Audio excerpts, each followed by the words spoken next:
আসসালামু আলাইকুম বন্ধুরা, আশা করছি সবাই ভালো আছেন। আজকে একটা নিউজ দেখে মনটা একেবারে খারাপ হয়ে গেল। টাঙ্গাইলের একজন প্রবাসী প্রায় 12 বছর প্রবাসে থাকার পর তার দুইটা কিডনি নষ্ট হয়ে গেছে।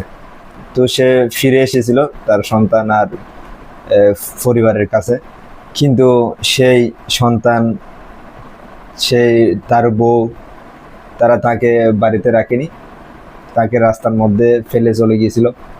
সেই মানুষটা দুনিয়াতে আর নাই। তো দেখেন, কার জন্য আপনি এত কষ্ট করতেছেন, প্রবাসে বছর বছর থাকতেছেন, এত ত্যাগ, এত শিকার, এগুলি কার জন্য? শেষ পর্যন্ত কেউই আপনার পাশে দাঁড়াবে না।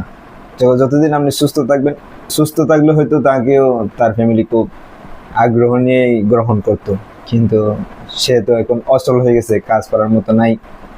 তার কারণে তার বউ বলেন, তার সন্তান বলেন, তারা আর সেই জঞ্জালটাকে আর গ্রহণ করতে চাইনি আর কি। সাংবাদিকরা তার বউর থেকে একটা সাক্ষাৎকার নিয়েছে। সে বলছে, প্রায় 2.5 মাস আগে তাকে আমি ডিভোর্স দিয়ে দিছি। তো এখন প্রয়োজন ফুরিয়ে গেছে, সেও দূরে চলে গেছে আর কি।